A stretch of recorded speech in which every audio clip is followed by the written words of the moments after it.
Welcome in. Today, we're breaking down a first round NFL mock draft post combine edition, and we're going to do something a little bit different here. So, normally we just do like a 1 round mock and that's it. But what we're going to do here instead is we're going to do a first round mock. Once this is over and the camera is off, me and Danny are going to do a second and third round mock draft. We don't want to keep you guys here for like 3 hours or whatever if we're breaking down all those picks.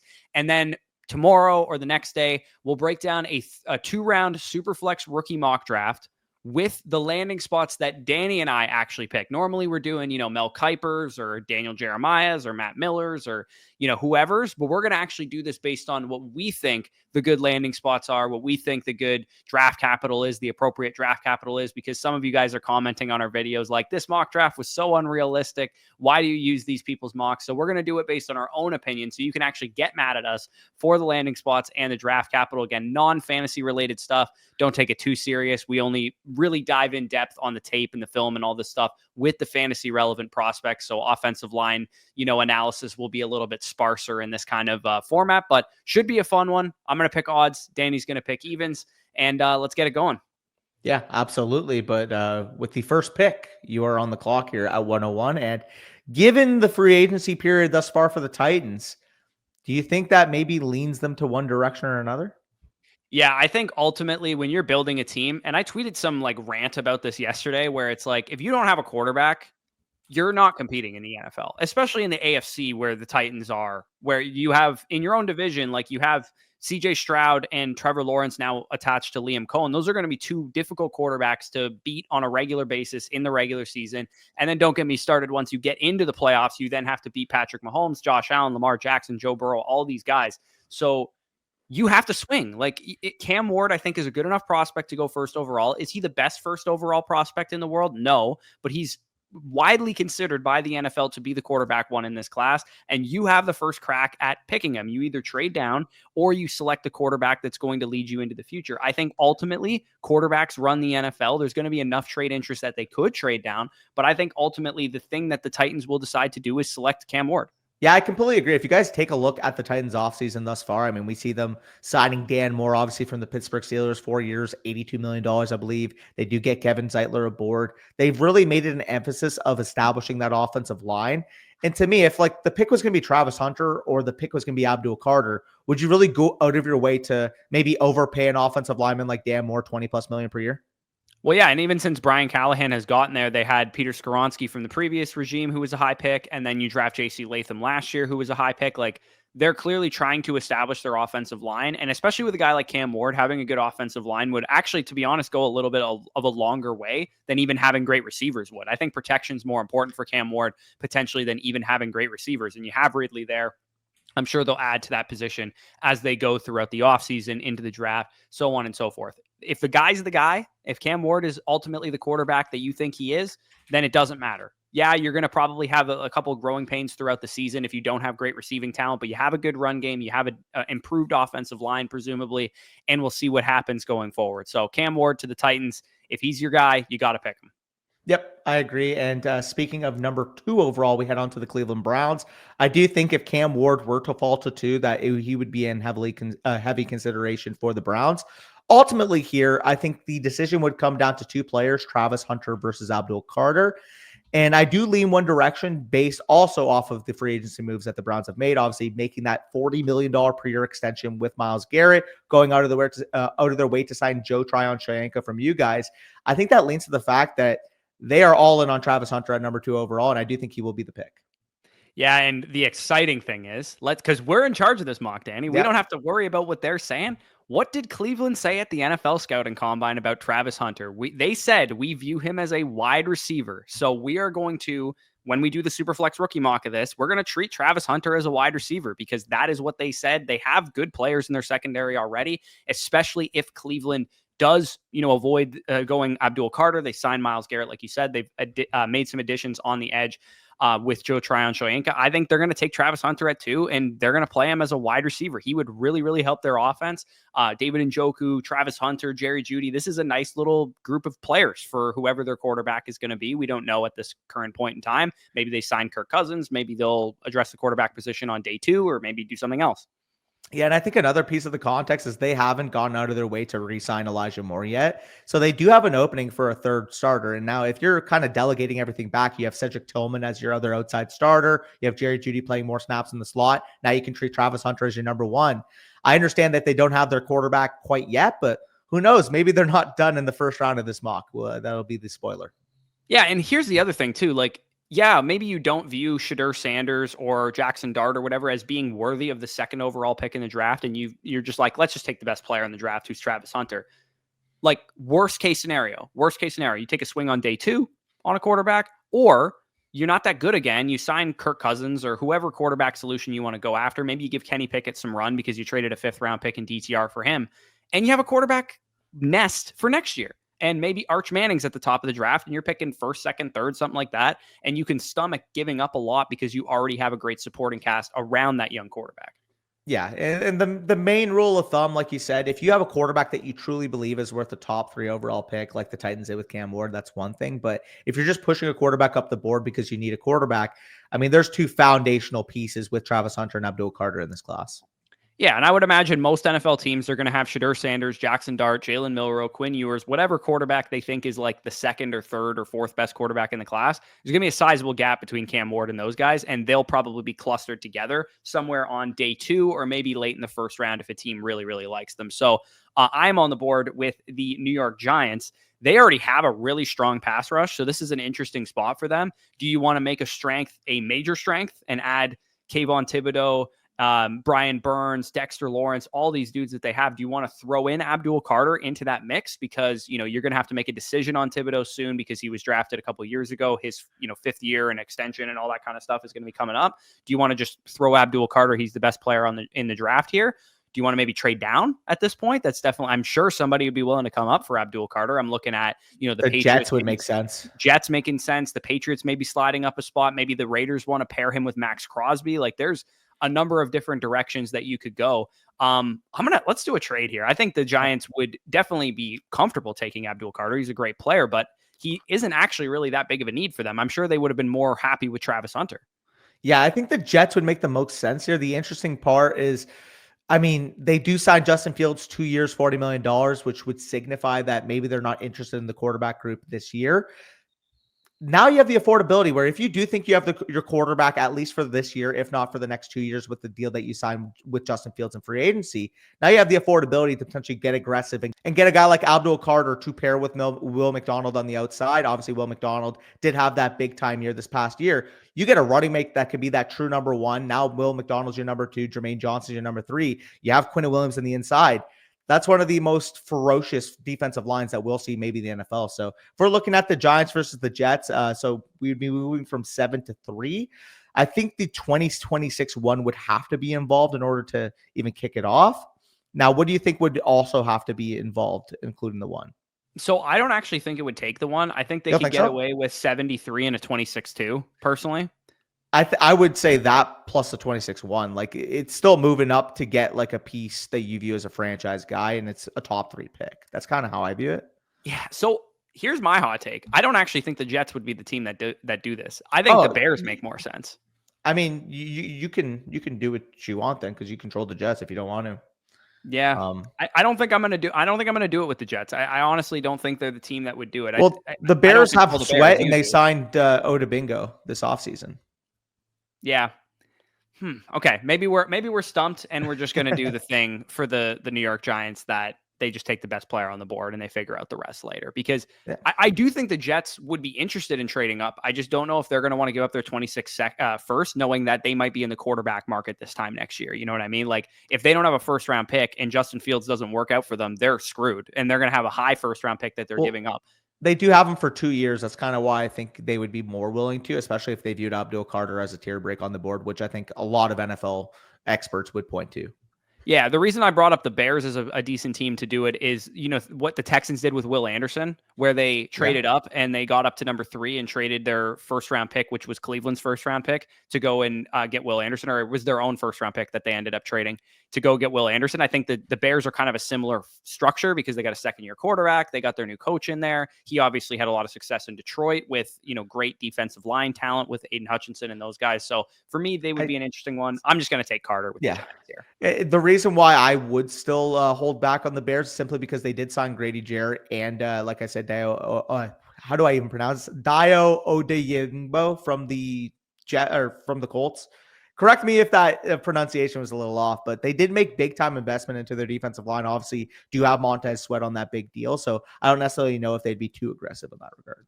Maybe not, but I think Ben Johnson maybe wants to just build the trenches and that kind of thing. We've seen how much they valued trench players on the offensive side of the ball this offseason, but maybe in the defensive side, they would be willing to trade up. And you were on the clock with the Patriots. Since this is this is what we would do mock draft essentially, because we're the ones controlling it from like a fantasy perspective, but we're going to factor in like realistic outcomes and that kind of thing. So what I think the Patriots will end up doing this offseason, knowing how they function, they will be at this pick, number 4 overall, drafting Armand Membu of the Missouri Tigers. They will be signing Cooper Kupp, 2-year deal, $12 million per year. That's what I think they'll do, and they'll add a wide receiver probably on day 2. So it's funny you bring up Cooper Kupp because the report came out today that he's going to make his decision quickly. So I'm hoping that we're recording this like a day in advance or whatever, and he doesn't go to a different team when you said that. But I do think that Membu has probably skyrocketed himself all the way up to not only offensive tackle 1, but potentially a top 5 player in this draft in the minds of most NFL teams. The drumbeat reminds me a little bit of what happened with Jedrick Wills and Becton and Wirfs that year. Yeah. Where like at first it was Andrew Thomas was like the top guy. We all thought he was going to be, he actually ended up being the first tackle off the board, but those other guys really picked up steam and really gained ground on him. And they ended up all going like in the top 13 picks of the draft or whatever. And I think Membu is kind of experiencing something similar there. And one thing's for sure about the New England Patriots, they know they need an offensive tackle. They've been in on everybody available in free agency. And, I'm sure they would have thrown a bag at Ronnie Stanley or something if had he became available. They're going to be in the market for either wide receiver or offensive tackle, in my opinion, at 4th. And it sounds like the NFL doesn't view Ted McMillan as worthy of that pick. Yeah, because even though they did sign Morgan Moses, like they need 2 tackles this offseason. You have and probably some guards too. Yeah, more than likely, they do still need to patch that offensive line. And I do think at this point, getting a guy with the athletic traits that Membu has, the pass blocking expertise, again, a 91 PFF grade this past year, I just think it's a seamless fit. Yeah, no, it makes total sense to me. So another seamless fit that makes total sense to me is Mason Graham going to the Jags. I think we can honestly write it in pen that this is where he's going, just because there's not a lot of interior defensive line teams ahead of the Jaguars. Not to mention, I think Graham is too good of a player to like really slide beyond this point as well. It's hard to find disruptive 3 techniques in the NFL draft. There's a reason that they go extremely, extremely high. Like even an undersized guy like Kalijah Kancey, I saw the Buccaneers take with like a top 17 pick or whatever. So Mason Graham has, from what I've seen of him, he has every bit the explosiveness as a guy like Kancey and then some. So Mason Graham, it would fit perfectly with the Jags. They're going to probably prioritize like the Rams, brain trust that they have there, bringing in the GM that they brought in. What did the Rams do? They had Aaron Donald for a long time. As soon as Aaron Donald leaves, what is the first thing that they do? They invest in Jared Verse in the draft last year. So they value the defensive line. And I think going along with Hines Allen and Trayvon Walker makes a lot of sense for Graham. I'm not being hyperbolic when I say that Mason Graham can have a Jalen Carter level impact on this team. And when you're plugging him next to Trayvon Walker, Josh Hines Allen on the defensive line, now you're looking at one of the best defensive lines, one of the most ferocious defensive lines in the league. Mason Graham, I understand people might say, well, he should have been 310 or 315 like he was listed at. He only weighed in at 296. You watch the tape, man. The point of attack strength that this guy has, the ability to diagnose at the line and throw offensive linemen off of him. If he's doing that at 296, could you imagine if he packs some more weight? Yeah, and NFL training staff and strength and conditioning staff will get him up there if he needs to be there. So just take the proven producer, national champion, like disruptive force that Mason Graham has been. He's been excellent in his college career. So you're on the board here with the Las Vegas Raiders at 6. Obviously, now they're in the market for competitive pieces. We thought maybe, okay, quarterback potentially, what do they want to do at this position? I got Geno Smith now. They are probably going to sign a guy like Tyler Lockett at some point. What are you looking at here for the Raiders? I think we all want to see something specifically from a fantasy projection standpoint. Hey, the rumor for the longest time is, the Raiders a quarterback spot. Obviously, they trade the 3rd rounder to go get Geno Smith. Now we're looking at a situation where you have Geno in store. You obviously have offensive pieces there with Jacoby Myers, with Brock Bowers. let's get another crown jewel of that offense. Let's get their workhorse here. Let's get Ashton Genty to the Las Vegas Raiders. We know Pete Carroll. We know Chip Kelly. They want to establish the run. We saw what Chip Kelly is able to do in college in terms of the varied looks he can give in the run game. Now you're plugging in an Ashton Genty who can literally run any scheme that you have thrown in front of him. I think it's an A-plus move because Ashton Genty, I think, when it's all said and done after this year, will be viewed as a consensus top 3 to 5 running back in the league. Yeah, I don't disagree with you. I think it's definitely very likely of happening. And just look at the board for now too. This is how the NFL draft goes. It's the best players go off the board. That's just what happens. Like sometimes we're like, oh, he doesn't really fit that, or he doesn't like. And I almost did it with the Giants, for example. But the best players in this draft are some of the guys that we've taken already. Yeah. So it makes sense the order that they're going off the board. And with Genty, it's like the first spot that he could reasonably go is the Las Vegas Raiders at 6. Like maybe he would go higher than that. The Patriots or the Jags would take him, but I just don't see that as likely of happening over like defensive line and offensive line talent. So I think Genty, yeah, 6 is as high as he could go. Maybe he would go potentially 9 to New Orleans, 10 to the Chicago Bears, or Dallas to the 12th pick or something. He's going to go off the board in the first 12 picks. Like his floor is the Cowboys realistically. So for me, Genty at 6 makes a whole lot of sense now that they have a competitive veteran quarterback, 3-year deal for a 70-year-old coach. They're going to try and change the culture there, start winning games, maybe make a playoff bid, 10-7 type of season or whatever. And Genty would be a very highly valued dynasty asset with top 6 draft capital. So I'm on the board with the Jets. I'm actually wearing a Jets t-shirt right now.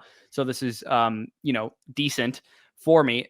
The question with the Jets is now that you have Justin Fields in the fold, what is your goal this year? Is your goal to find out if Justin Fields is your guy? Is your goal to find out, just to get by and reestablish the culture? You got a guy in Justin Fields who was, benched last year when he was playing decent and never said a word, never complained about it. I think he's actually a really good teammate and a really good leader. So I think that's probably why the Jets pursued him, because they wanted to change what mess of a situation Aaron Rodgers was for this team. But they quietly have one of the biggest needs at wide receiver in the entire league. Without Garrett Wilson on their team, they would be the worst receiver core in the league. Question I have for you. Do you think the signing of Justin Fields would signify that maybe they don't prioritize the passing game as much? So let me get there, because I'm not going to take Tetairoa McMillan, because I actually don't think that the NFL views him as this good of a player. One player that I know the NFL views as a very good player that would help you as an offensive weapon, both in a run and pass game, is Tyler Warren. And I think that's what the Jets would end up doing in this situation. I don't think Tyler Warren's necessarily worth a top 7 pick, but because he does help you both run game with Breece Hall and Justin Fields as a runner, and pass game because they don't really have any tertiary weapons outside of Garrett Wilson and Breece Hall, he makes a lot of sense for this team. Yeah, I mean, Tyler Conklin is a UFA right now. Kenny Yeboah, I believe, that wasn't brought back as well. Their only tight end on the roster is Jeremy Rucker. Now you're plugging in a true wide tight end there with Tyler Warren. You know what he's going to be able to do in the run game. You know what he's going to be able to do in the receiving game. I mean, 6'6", 250 pounds. I mean, realistically, like you said, if they want to establish the run, it doesn't really make sense for them to draft a pure wide receiver. But drafting a tight end that could supplement as your number 2 in the pass game while also giving you that versatility in the ground game, I think is something that Aaron Glenn's going to crave. I mean, we saw what he was able to do first and foremost, what Detroit, was able to do with Sam Laporta.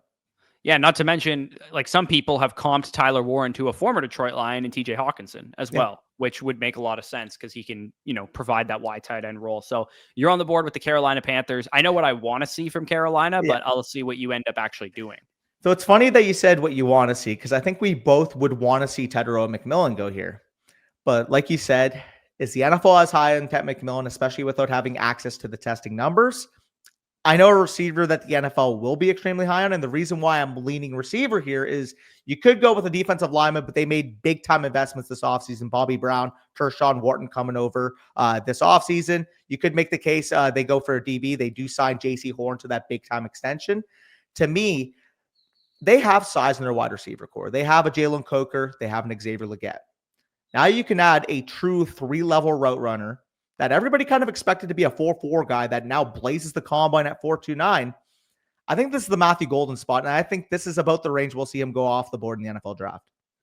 Yeah, so I wouldn't do that for sure. I wouldn't personally. And first of all, also too, I should point out that I think this Matthew Golden is wide receiver 1 window of time that we're in right now is post-combine until Tet McMillan, Travis Hunter, and Emeka Egbuka test at their pro days. Once they have pro day numbers, I tend to think that Matthew Golden's wide receiver one, undisputed, all these takes that we're seeing will kind of die down a little bit. I don't personally think he's going to go this high in the NFL draft. I think he'll be more of a teens, early 20s kind of guy, just based on some of the production or lack thereof that we saw from him at Houston and at Texas. But as we talked about already, like, you can talk yourself into Golden just starting to figure things out towards the end of the season and producing when it really, really mattered the most. The prospect model comps him to a guy like Ladd McConkey. And I think it's a good comparison because Ladd McConkey, you had to piece together some things about his profile, but when you plugged in the tape, you just saw a really good receiver.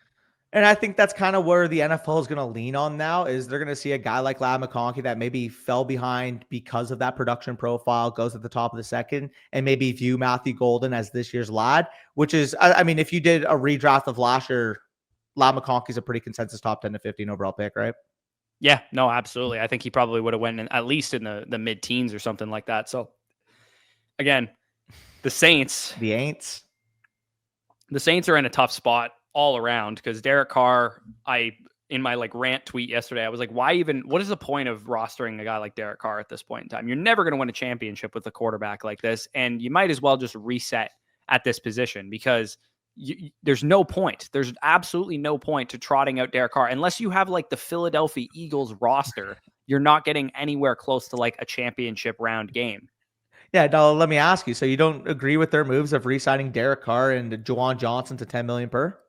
Like, I just don't know what the Saints are doing, honestly. And I tend to think that they would probably be very interested in a guy like Ted McMillan here because you have Chris Olave, who's kind of expressed some frustration with the franchise and he's had some concussion issues and stuff like that. I'm not going to take McMillan because, again, I'm going to rely on this like reporting that we've heard that he just might not be valued as such as this type of player.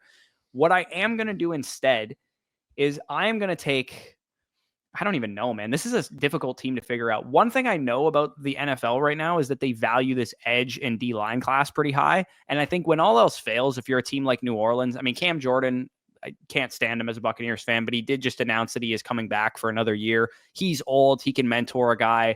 I think getting a guy like James Pierce probably, or Mike Green, or, you know, some of these, where's the Georgia guy here? I know Mikael Williams. I know Shamar Stewart has been talked about as like the top edge from a media perspective. And I know he's got the traits. Stewart. I mean, Stewart is literally the best athlete in the history of the combine at the edge position. So maybe this is like a Trayvon Walker situation. You got a veteran who can teach him the ropes and that kind of stuff. So let's roll Shamar Stewart to the New Orleans Saints here because I tend to kind of disagree with Trevor Sikkema's board that he's probably going to go higher than like 29 or whatever he just had him at. Yeah, I would agree. Now I'm on the clock here with the Bears, and obviously they're a team where if Ashton Genty had fallen, it would make a ton of sense. Prior to free agency, this was their classic interior offensive line spot if a Will Campbell fell. However, as we have seen in free agency, Joe Thuney, Drew Dahlman, Jonah Jackson completely fixed their interior offensive line. I don't think they draft another one here. But then you also go to the defensive line. Like I said, they bring in Grady Jarrett. They bring in Dio Adebingo. Do they really go with another defensive lineman here? To me, I think the Bears are best suited to trade down here if another team would want to jump for Campbell specifically, or maybe even a Ted McMillan. Yeah, I'm looking at my teams that I control, and I don't have anybody that would want to come up for McMillan. I think Arizona would be interesting maybe to come up for Campbell. I think that Miami would probably be actually more likely to come up for Campbell. I think Miami is a team that I could, you know, go along with going up for Campbell if we want to work that out. Yeah, I think something along the lines of maybe Chicago's first and third for one of theirs first and second maybe is about the Am I blind? Where's the Dolphins? The Dolphins would be maybe 13 plus 48 for 10 plus 72 gets it done. Yeah, I think that's probably reasonable. I mean, the Dolphins are kind of like quietly and like a bit of like, I need to win immediately because Mike McDaniel maybe like if they have another bad season and they like kind of flame out after November, like they seemingly do every year, Tyreek's going to want out. And, you know, there's going to be a whole mess of things that happen. And I think the biggest difference to me, especially as like a Devon Achane fantasy manager this year, is like they just didn't have enough push on their offensive line to run the ball the way that they did in 2023 when Tyreek was like a borderline MVP candidate. Achane and Mostert were just tearing it up. Tua was playing well. Obviously, Tua got hurt last year, so we can't really blame too much on what happened with Miami other than that. But you gotta be able to push better on your offensive line for me. So do you think this would get it done, or do you think you'd have to give up more? Maybe like they throw in 115 Like or a something. 6 or Yeah. something in Yeah. 26, like just Yeah. some cherry on top Yeah. kind of bullshit. Again, if you guys disagree with the exact packages, we're kind of just throwing it like about relative to where it would be. If you think it would be completely different, then feel free to leave it in the comments. Yeah, and Will Campbell, the pick there, they need offensive line help pretty bad, honestly. Oh Like, yeah, I mean, not only just because their run game suffered last year, but also they have an injury-prone quarterback who needs to be protected, who gets the ball out really fast, and it doesn't take hits as a result of that, but you still need to protect these guys. for sure. Now you are on the clock here with the 49ers.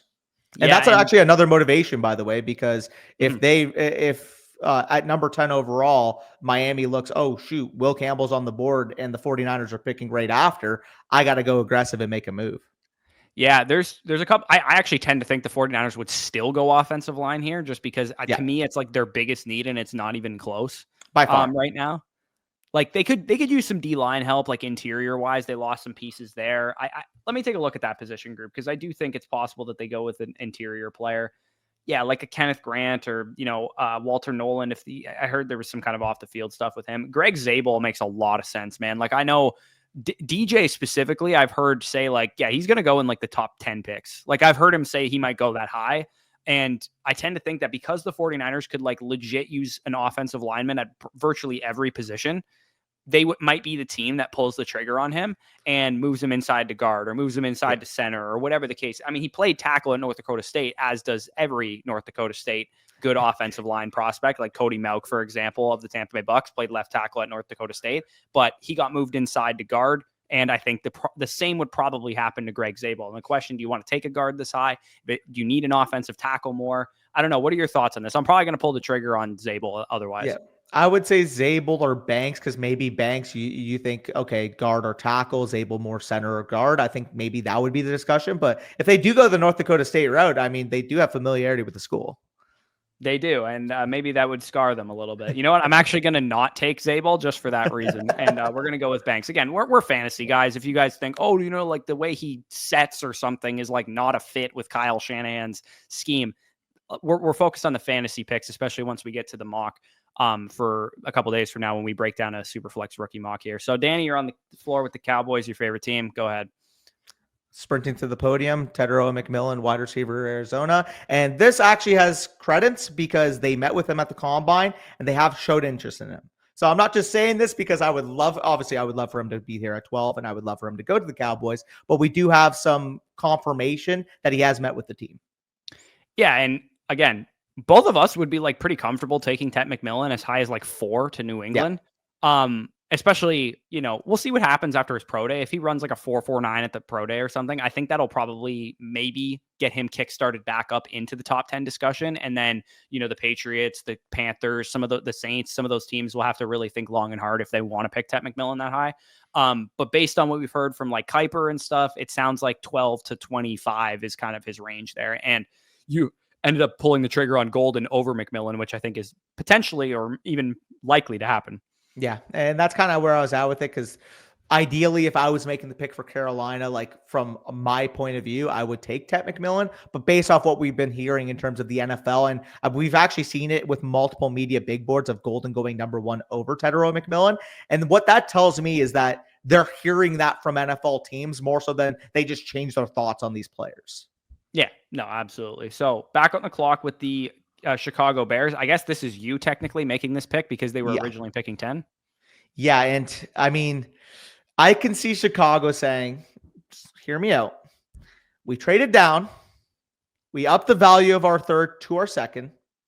Now let's go have a luxury because we built out our interior offensive line. We built out our defensive line. And maybe they view a Jahad Campbell as a blue chip player. Maybe they view a Malachi Starks, but I haven't been really hearing that from an NFL media perspective that they're viewed as blue chippers. However, what I have been hearing is that some teams have had Omarion Hampton over Ashton Genty.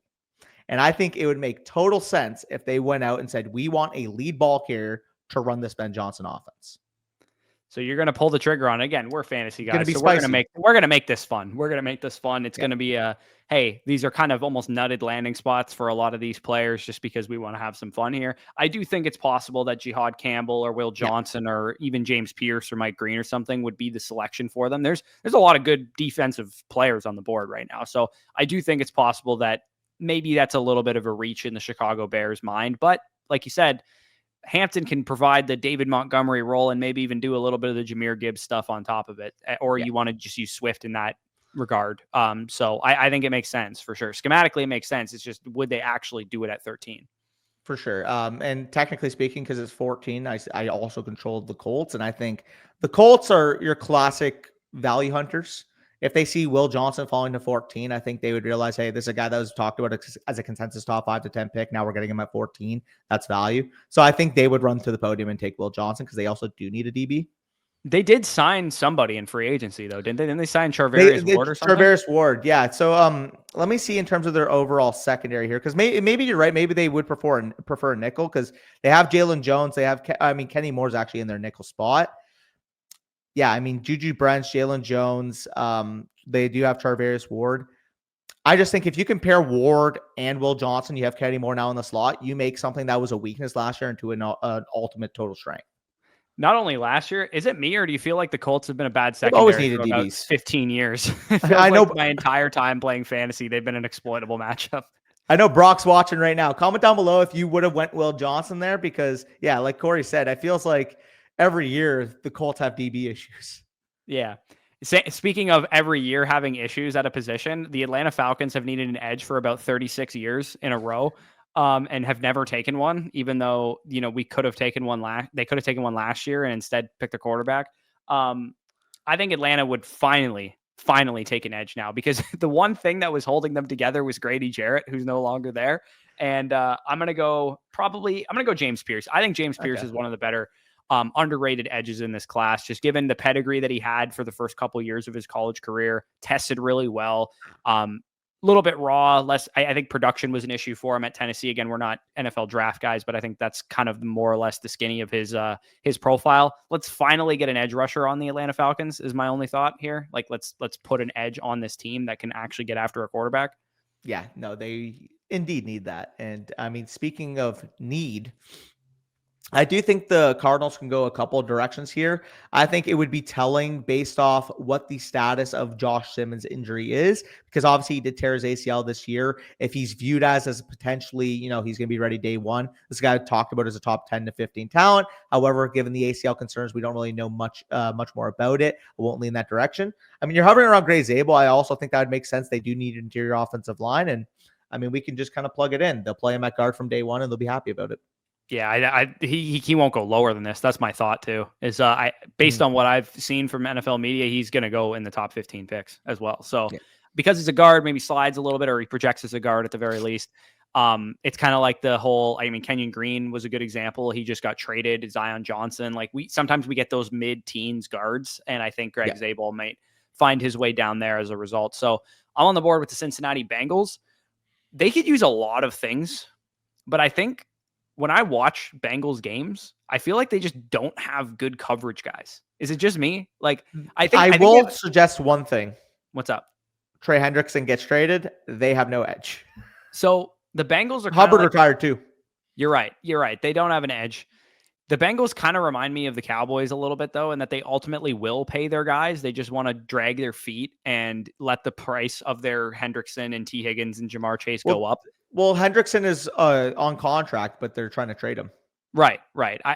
I don't think they'll trade Henderson. I think they'll end up keeping him, and they'll address the edge position either in free agency with other money or later in the draft. I tend to think that the best players on the board are secondary players at the moment right now. Do you know who their nickel is? Because I kind of want to just take Barron here. I mean, they have Dax Hill, who they selected in the first round a couple years ago. Yeah, I mean, they could go Starks as well. I just think Starks is just such a good player that he probably should be off the board kind of thing. And we've seen this with great safety prospects where, Derwin James went at pick 17 when he probably should have been a top 5 to 10 pick that year. I think I'm going to go with Starks, man. I think he's just a versatile DB for your secondary. And the Bengals, they need help at every level of their defense. It's not just edge. It's not just interior. It's not just linebacker. It's literally everywhere. They could use help on their defense. For sure. Now, can you go to the offensive tackle and interior offensive line for the Seahawks? So Simmons here. Okay, like I've kind of mentioned, I don't think Booker would be a great fit for Kubiak's scheme, specifically because you have a 4.5 RAS guard trying to fit in a wide zone scheme. I just don't think that's really the fit for him there. I mean, we want to talk about having an identity on defense. They have McDonald at DC. They have Aiden Durde as their defense coordinator. Obviously, they do make a move yesterday as we're recording this for DeMarcus Lawrence to help out on their edge.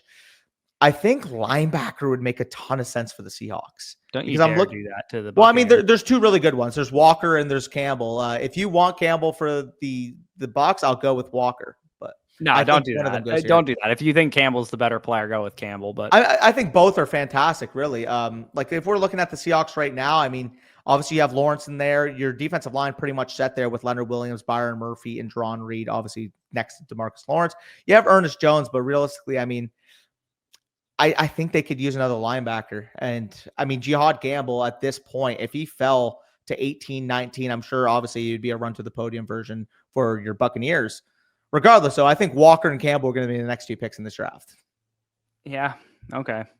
I'm sad about it. But, go which one you don't want that the Bucs want. I don't no, know. We're not going to do that. Well, I'll take Jihad Campbell if you think Campbell's the better player. I mean, both are really good. Trevor Sikkema's board seems to like Campbell. I feel like I could do a really good Jason Light impression here of how to get inside his head. So I know for a fact, because I watch all of his press conferences and whatnot, that Jason Light views these three positions as the biggest needs on the offense. All three of them happen to be on the same side of the ball: edge, linebacker, cornerback. Those are the three biggest needs on this roster. Now that Godwin is extended, at the very least, with Godwin leaving, it would have been probably wide receiver into that group as well. But they like McMillan. They like, Palmer and some of their other guys as like depth. They'll probably take a receiver later on in the draft. But now that Godwin's extended, it probably takes receiver out of the first, second, and maybe even the third round as well. Yeah. You bring in Hassan Reddick on a 1-year deal. They know him well. So maybe they have high hopes for that. I know for a fact that Jason Light isn't giving up on Chris Braswell, who he spent a second-round pick on. So as much as I would love to just be like, oh, edge here, Diaby's a good number 2 edge. If Reddick / Braswell can be your number 1 edge and your number 3 edge, and they bring back Anthony Nelson for their number 4 rotational guy, you got a good defensive line, or at least a better defensive line you had last year. Jihad Campbell, I 100% believe, is the guy that they are praying to the gods that he falls to them. I know Jihad Campbell would make a huge difference on this defense. Levante's probably playing one more year, and that's it. Inside linebacker was a huge problem for us last year. Walker's still good. I'm going to take Jalen Walker as a result. I think they would be interested for sure in Barron. The problem is, if you go look at Barron's, profile, specifically on NFL.com, his comp is our nickel corner, Tyke Smith. So I don't think he actually really fits our defense. I mean, he does fit our defense for sure, but I don't think we actually need him at this moment in time. I know they like Tyke Smith, Winfield, of course, on the back end. We actually might be a team that could take Starks as well if he were to fall to us. But the linebackers is such a huge glaring need. KJ Britt was such a liability last year.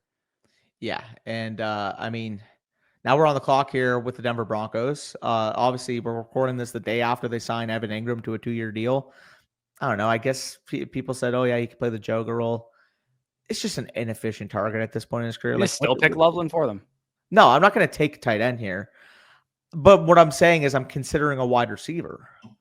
Right. I'm considering Igbuka or Burden. Now, the question that I have is, do they view Ingram as being their Joker, which I have question marks about if they do?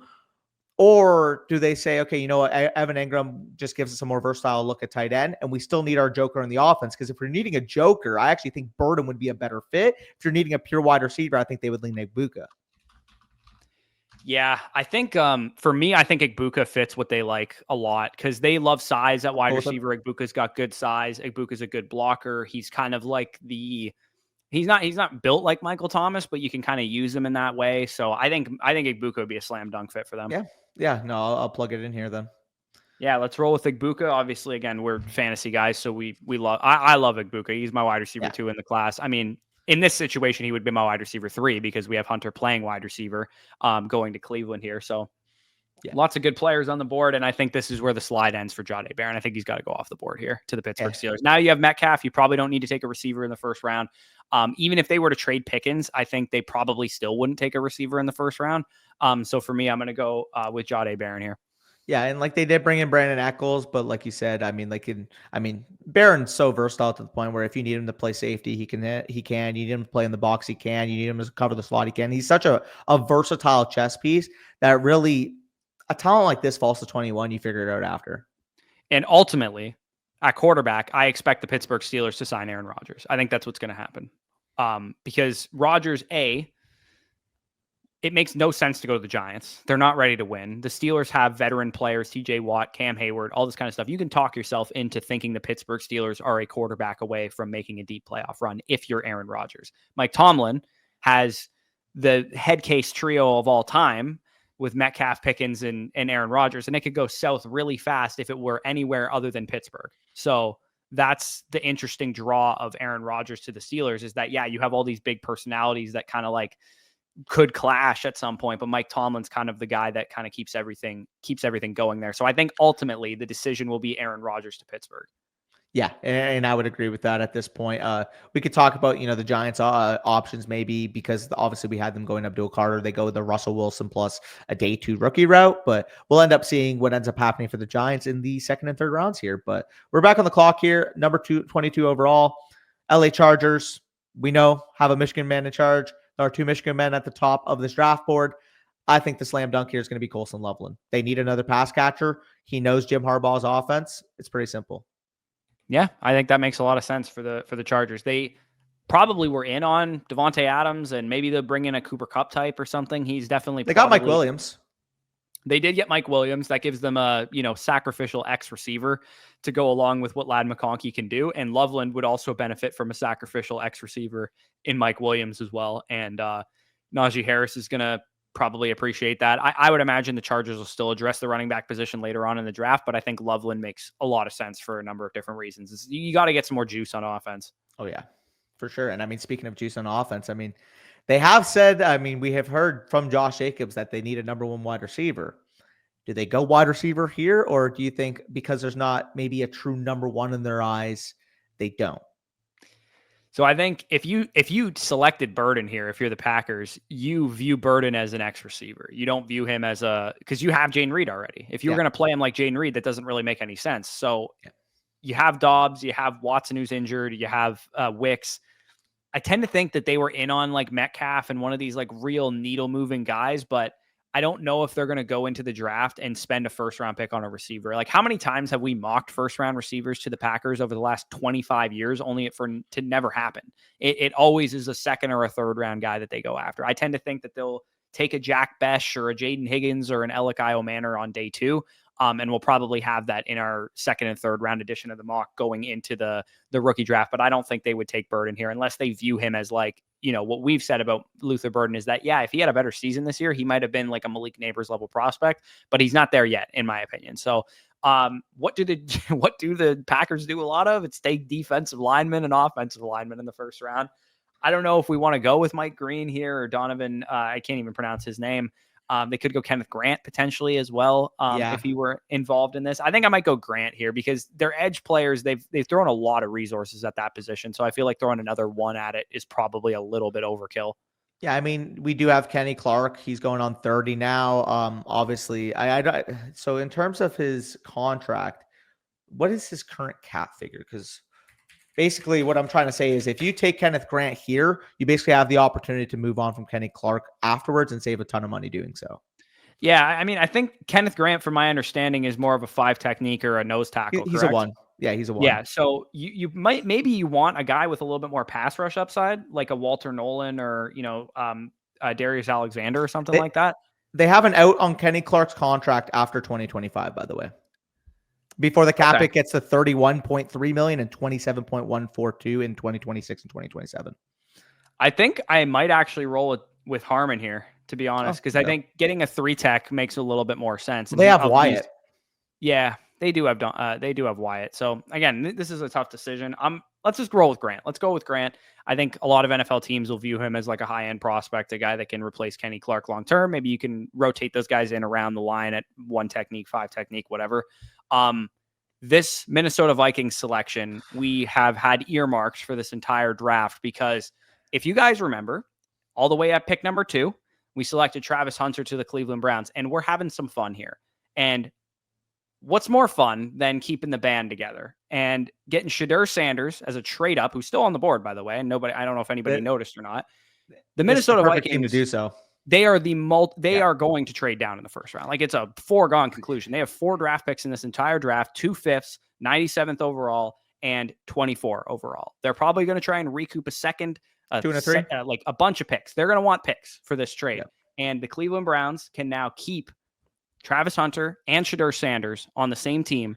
And not to mention, if you're Cleveland, man, get some friggin' juice. Get Deshaun Watson, cut bait with them, get him off the team, and sell your fans something they can believe in. What would it cost? 33 plus 97 or plus 94? Sorry. So Minnesota will be motivated to get a pick in this class, most likely. 94. It's a quarterback, man. We're talking quarterback tax. I think it would cost like 33.67 and like a 2 next year. Oh no, it's a quarterback, man. It's 9 picks, bro. Yeah, you're right. It is 9 picks. Like I would like maybe like a 201, but or like a fifth out next year, but. Yeah, okay, what about 33, 67, and 217? Because they don't have any late picks either. Yeah, I think that's fine. Okay, so Minnesota recoups 3 draft picks to trade down, 9 spots. I think the other thing that's important to note about this draft class is we've heard a lot of NFL teams kind of view this as like there's a couple blue chip players and then there's like 40 guys that blend together. So I think a lot of these late first round teams will be motivated to maybe get out of the first round altogether and move into the second round. But the only team really motivated to get into the first round would probably be for Shadur Sanders, the quarterback from Colorado, especially knowing you get a 5th-year option in this situation. I think Sanders at 24 is more stomachable to me, having graded Sanders, than Sanders at 3 to the Giants or something. Yeah, that's where I'm at with it as well. But I mean, actually, you're back on the clock here with the Texans, so. Yeah, we took a team that I was controlling and took you out of the first round entirely with one of your teams. So you'll get to control. I mean, I will just say I made the Shadur pick because that's where I would have won anyways. And I would have proposed a trade down from 24 anyways, knowing the fact that the Vikings don't have picks. Yeah, exactly. So Houston Texans on the board here. Man, Luther would be fun on Houston. I'm not gonna lie, Luther would be really fun on Houston. I think this is the fit. You got Nico, Kirk. Kirk allows you to let Luther develop too, because Kirk is a veteran. He can also play on the outside too. It's not like Kirk is only a slot receiver, and Burden too. Like, it's not like he's only a slot receiver. This would be fun, man. I don't know if I want to do it. I want to take a quick look around the rest of the position groups because the Houston Texans have me and Danny starting on their offensive line right now. And I think taking a receiver would probably be an ill-advised move in this situation. So if Josh Simmons is available, I think they might run to the podium. Yeah, let's give him Josh Simmons. They trade Laramie Tunsil. They picked up a boatload of picks for it. If they want to draft a receiver later in the draft, I think that's something that they can do. You got Collins already. You traded for Christian Kirk probably so you don't have to pick a receiver this high. So yeah, I think that makes more sense. You traded your left tackle away. Like, who the hell is going to start at offensive tackle for you? For sure. Now I am on the clock here with the Rams. Obviously, the big time move this offseason, getting Devontae Adams, maybe taking them out of the wide receiver bunch, because obviously you do also re-sign Tutu Atwell, $11 million. You have Jordan Whittington on the roster. Don't really see a path where they take another wide receiver at 26 here, as much as I would love Burden to fit with the Rams. Don't think that would be the direction they go. I do think if one of the top 2 tight ends fell, that they would be running it to the podium, but unfortunately both have gone before their pick. So ultimately, I kind of go to the defensive end here, and not defensive end like the position, but defense in general. And I mean, you have Darius Williams, you have Quentin Lake, you have Kobe Durant as your current secondary with Kinchins and Curl as your 2 safeties. They do need a linebacker, though. Can we look at the linebacker board? Yeah, they could use a linebacker. I also think they wouldn't be totally like, I think the NFL is quite high on the defensive line interior class. And I think the fact that we haven't had too many of those go off the board might be a best player available situation. And like, they got good edges, obviously, the Rams with Verse and, those guys that they drafted in the last couple of years. But defensive interior makes sense to me. So they signed Puna Ford this offseason to be their nose. And they do have Kobe Turner, who had a pretty productive season this past year. So that would be my lean against it. But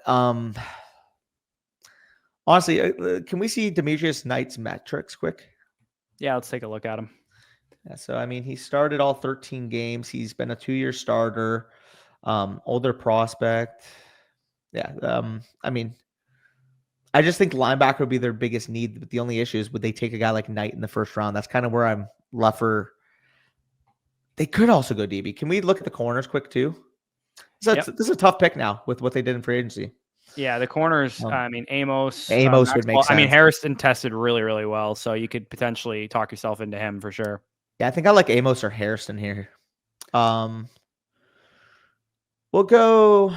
We'll go Amos. Amos. Okay, Yeah, we'll give him Amos. Close. Again, tough pick, I guess. Yeah, really tough pick. We're on the board with the Baltimore Ravens. God, it would be fun to have got Luther Hopkins. Burden. Yeah, I mean, they got Hopkins, but it would be fun to have Luther and Zay Flowers on the same team.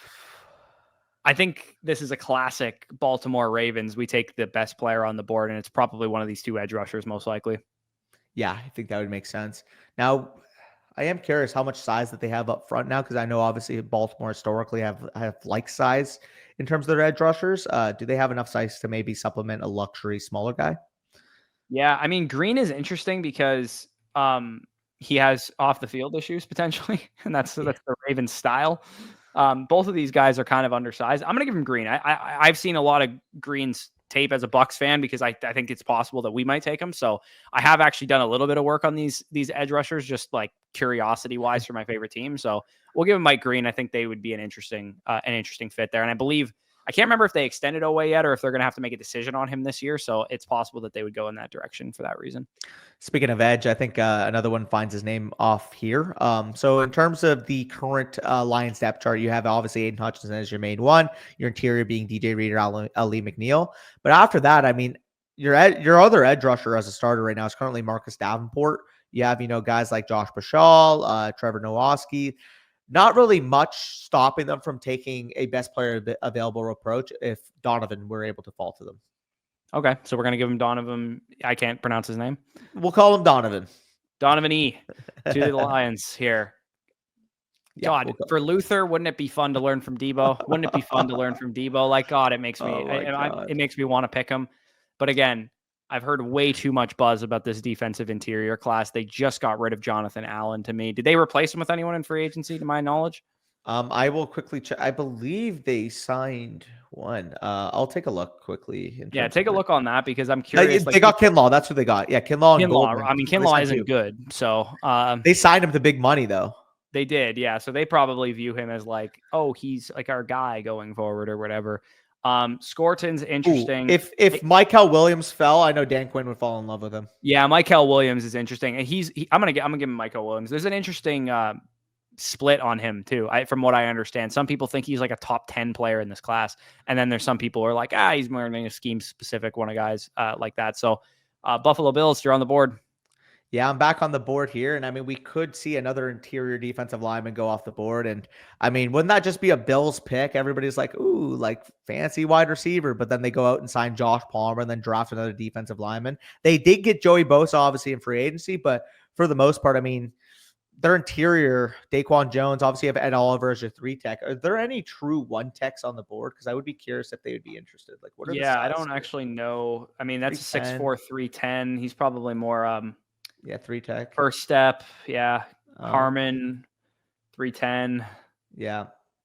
I'm sorry, I already looked at Alexander. I know Nolan's more of a smaller guy too, I'm pretty sure. Yeah. 305. Can you search it by IDL quick? I just want to take a look at the board. Yeah, like I said, I've heard Jeremiah and a bunch of other dudes just like absolutely maybe TJ Sanders. TJ Sanders, he's 290. Okay, yeah. These guys are all more 3-tech type of guys. This guy, I mean, this guy's got some juice to him or some beef. Yeah, I mean, Tyleek is good too. I watched him at Ohio State every time they would play Michigan. So, yeah, we'll go Tyleek Williams here. I mean, he's not far off of the consensus board, and that would just be a Bills pick getting another contributor to that defensive line. Yeah, but the Bills will never do what we want them to do. We would all be ecstatic if they took Luther there, and you go with Luther. Perfect. Yeah, you go Luther, and you have like capable veterans with Palmer and Coleman's obviously developing still. And Shakir, you have like kind of the luxury of allowing Luther to develop into whatever he's going to end up being for you, whether it's Z receiver, an X receiver, a slot receiver, whatever. You kind of don't know what he would do yet, but I think that's a little bit of a dangerous game for Buffalo because Coleman, you kind of don't know what he is yet either. So Kansas City. I mean, fuck, this would be fun if they actually added Burden. It's just, would they? I don't think so. No, I don't think so. I mean, Worthy and Rice, I feel like hits, maybe not above the shoulders, but as a player, they feel like hits at Yeah. the moment. So I don't think they would probably go in that direction. Chris Jones is old, man, and this defensive line interior class just seems too good to me. I'm going to give him Walter Nolan. I think Yeah. they'd I be was the gonna, type of team to take a chance on him. the only thing I was going to maybe say is tackle, but they did sign Jalen Moore from San Francisco. So maybe they think, okay, you know what, we're going to give him a chance here. Yeah, I mean they lost Tooney to the Bears trade as well, and Trey Smith's on the tag or signed his tag, or they gave him a 1-year deal or something like that. So I don't know exactly what they're thinking on their offensive line, but like I don't think this offensive line class is very good from what I've heard. So I don't know if they'd just be reaching on offensive line talent here. I think they'd probably just be like, all right, well, Chris Jones is old. We'll get a guy who can maybe replace him in the future. Yeah, and in terms of the Eagles, they do lose Josh Sweat. Obviously, Brandon Graham, we don't really know what's going on there. I think they might just supplement another edge. Scourton would be a guy that is pretty interesting here because he did have some first-round buzz, and I think that would be the direction they go. I think they would go with Nick Scourton here. Okay, so there it is. That's Kind the of feels first like round. Graham role. Yeah, that's the first round. As I mentioned, we're going to do the rest of the draft as far as the rounds 1 through 3. And what we're going to do is we're going to do a mock draft after Dynasty Superflex rookie mock, 2-round mock, based on the landing spots in the draft capital that we determined here. Obviously, fantasy relevant guys. We had Cam Ward go to the Titans, Travis Hunter, the wide receiver, going to the Cleveland Browns, Ashton Jency, 6 to the Raiders, Tyler Warren, 7 to the Jets. And then we also had Tet McMillan, 12 to the Cowboys, Amarian Hampton, 13th overall to the Chicago Bears. And then where is the next fantasy relevant guy? Mecca Buka at 20 to the Denver Broncos, 22 Colson Loveland to the Los Angeles Chargers. Shadur Sanders in a trade up with the Minnesota Vikings. The Cleveland Browns pair him and Travis Hunter up together, get some juice in that building. And then second and third round, still plenty of guys available that will break down Luther Burden, most of the running backs, all that kind of stuff. So we'll have that covered for you guys. I mean, this is going to be coming out Friday, I believe. Probably Saturday or Sunday. We'll do the rookie mock version of it. So let us know what you think of the mock. If you guys are not fantasy players and you just found us because you're NFL draft fans and you do play fantasy or do play Dynasty, definitely check out the rest of our content. Like, comment, subscribe if you enjoyed this. What did you think of our pick for your favorite team? Who should have went in the first round that we didn't take maybe? All that stuff, leave it down below. If you guys want our rookie draft guide, 30 prospects, written up, graded, all that kind of stuff. First edition is live right now on flockfantasy.com. Promo code FSC to get started. And we will have 60 plus prospects by April 1st when the second edition comes out, plus pro day numbers, combine numbers, all that good stuff. So with that being said, peace out, and we'll talk to you soon.